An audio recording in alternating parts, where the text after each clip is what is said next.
first exercise today, we're going to get into balance and strength. So we're going to focus on a single leg calf raise. No support today if you can do it that way. If you need a little bit of support, that's okay. But we're going to try and go up onto our tiptoes of one leg. One thing that I want you to focus on is driving up as opposed to simply leaning forward. All right, so when I say heels up, I can lean forward on this foot as far as possible and my heel will come up. But as what we're looking for is our body to go in a straight line up towards the ceiling. All right, so whatever you got to do with your hands to help you balance, go ahead and do so. Again, if you need support, use it. We're going to go 15 reps. 1, 2, 3, 4, 5, 6, 7, 8, 9, 10, 11, 12, 13, 14, 15. And we'll go ahead and switch sides. Keep in mind that movement upwards, or the contraction of the movement, is just as important of the downward motion, the extension, or the relaxing phase here. 1, 2. So what do I mean by that? We don't want to let our heel crash down to the ground. 6, 7, 8, 9, 10, 5 more.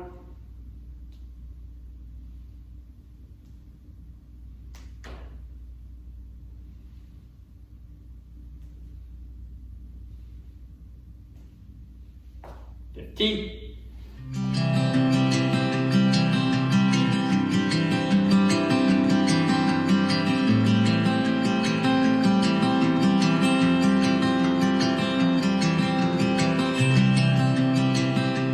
The next one we're going to get into is going to require the use of a chair and our dumbbells. Alright, so we've done our box squat, which is what we're going to do today, in the past. I want you to try and make it a little bit tougher than what you've done in the past. So today I'm using 2 dumbbells instead of just 1. And we're going to do what we normally do. We're going to bring our feet back, we're going to drive our knees out, we're going to lean forward, and we're going to stand up. We've got 12 repetitions today. 1, 2, 3, 4, 5, 6, 7, 8,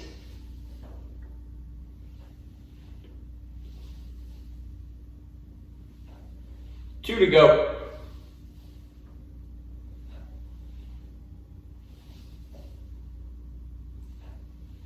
And 12.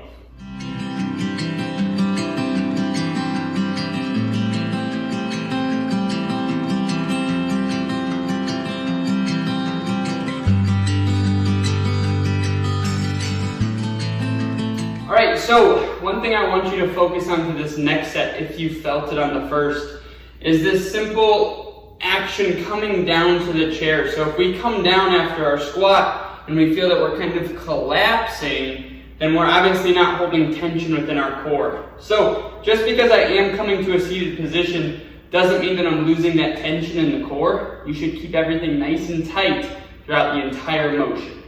All right, we'll do another set of 12, again focusing on a tight, braced core. 1, 2, 3, 4, 5, 6, 7, 8,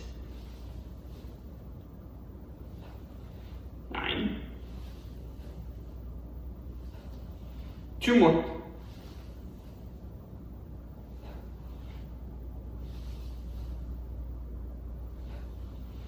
12.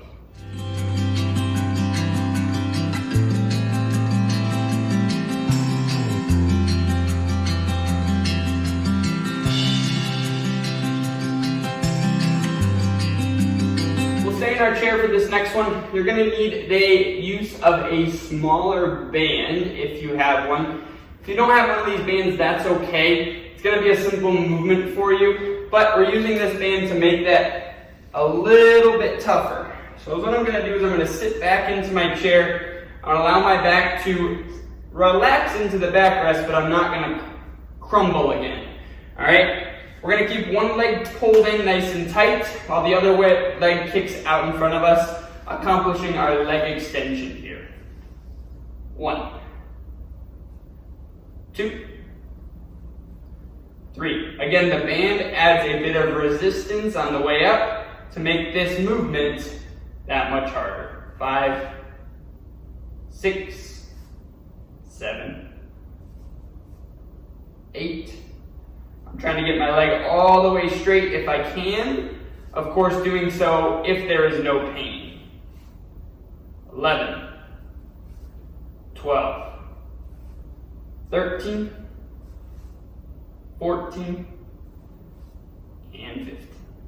Good. We'll go ahead and switch sides. 1, 2, 3,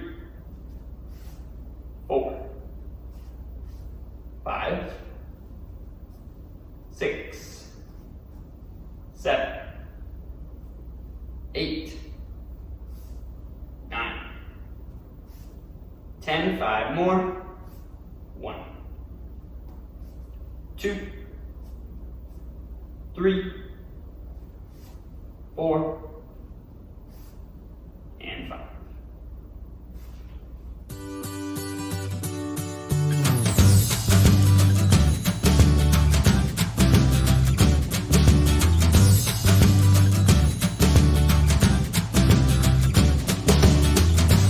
The next one that we're going to get into is going to require the use of a chair or something stable to hold on to. So it shouldn't move at all. One of the things that we're going to focus on is our glutes. Okay, so what we're going to do is a movement we've done in the past, but today we're going to add a hold on the actual movement itself so that we can make it a little bit tougher. So what I want you to do is I want you to set up. I'm going to kick with my right foot to start. So I'm taking my right foot and I'm aligning my right big toe directly across the center of my left foot. From there, I'm going to hold onto this chair, just a little bit of pressure. I'm going to kick my leg out to the side, right? I'm not kicking so high that I lose this straight up and down spine, but I'm going to kick so that I can feel that glute, that outside portion of my butt cheek start to fire. I'm going to bring it out. I'm going to hold for 3 seconds. We're going to do 10 reps. 1, 2, 3, 4, 5, 6, 1, 2, 7, 8, 9, one more, 10. Perfect. We'll switch our feet around. So again, now my left foot's going to go back slightly. I'll do the same thing, kick it out to the side and hold. 2, 3. 1, 2, 3, 2, 3, 4, 5, 6, 7, 8, one more, 10.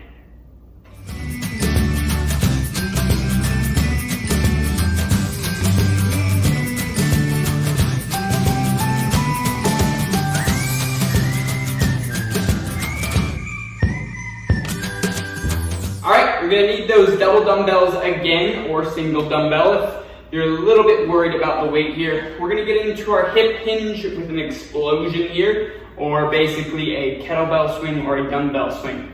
So one of the things that we see all the time with a kettlebell swing is this drop in the butt. So we see individuals that are utilizing the kettlebell swing, but they're dropping down with their butt in order to get this swing done. The kettlebell swing is a hinge pattern, all right? So we shouldn't really have a lot of explosion from this knee extension that I get when I drop down, all right? So when I do a kettlebell swing, my hips go back. I'm gonna feel this big pull in my hamstrings. My chest is down, and then I'm gonna throw my hips forward to explode and bring those weights up to about eye level.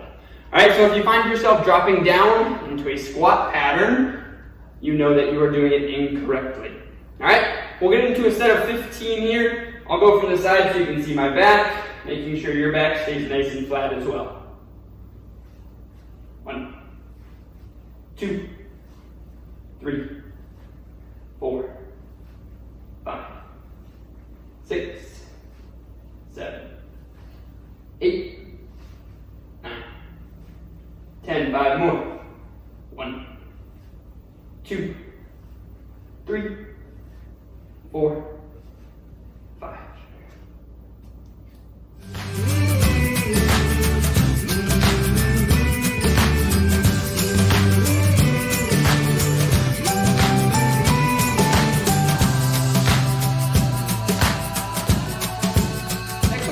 Is going to be on the ground here. So if you want to grab a towel, a blanket, a pad, or anything like that, we're going to be into a quadruped position or a 4-point position, so knees and hands down. We're going to work on some shoulder range of motion, but it's also going to be an activation of strength in order to improve that posture position. So when we're into this position here, we're going to be on all fours as mentioned. We're not going to overarch the spine. We're also not going to be sitting like a poor posture position here with my back super up and rounded. All right, my core is going to be braced. I'm going to have a straight line from my head down to my butt. My head is not up. My chin is not tucked too far down. From here, I'm going to take my right hand to start, and I'm going to raise it directly out in front as high as I can, avoiding any rotation of these hips. All right, so I'm going to keep everything locked down. 1, 2, 3, 4,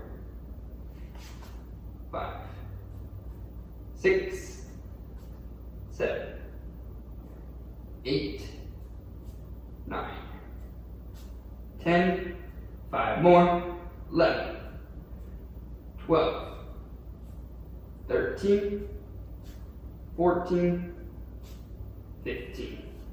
We'll switch sides. Notice how I'm not going and throwing my arm up and allowing this tension to break at my core, all right? I'm feeling the muscles do the action itself as opposed to just using some swing arm action in order to get this arm into the desired position. 1, 2, 3, 4, 5, 6, 7, 8, 9, 10, 5 more,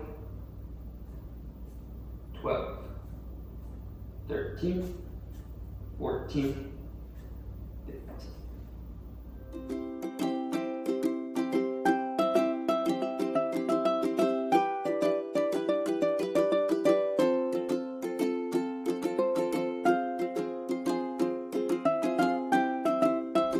Last movement of the day, you're going to need a band. We're going to get into a little bicep action here. So what we're going to do is we're going to step into the band like we normally do. We're working both arms at the same time here. And what we're going to do is we're going to rotate palms forward. We're going to bring our hands up to about 90 degrees. So what's 90 degrees look like? Right about here. My shoulders are pulled back. I'm not hunched over. I'm in a nice tall posture position. And I'll hold for 10 seconds. All right?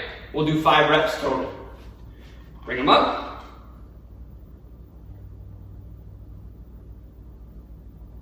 5, 4, 3, 2, 1. Slowly come down and back up.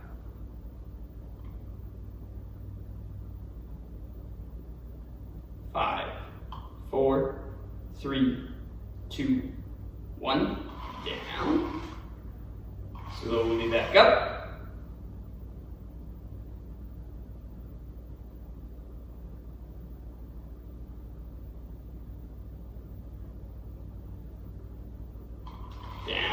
2 more.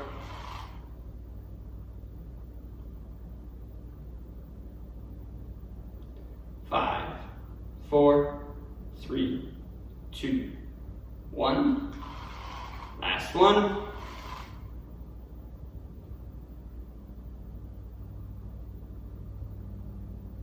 5, 4, 3, 2,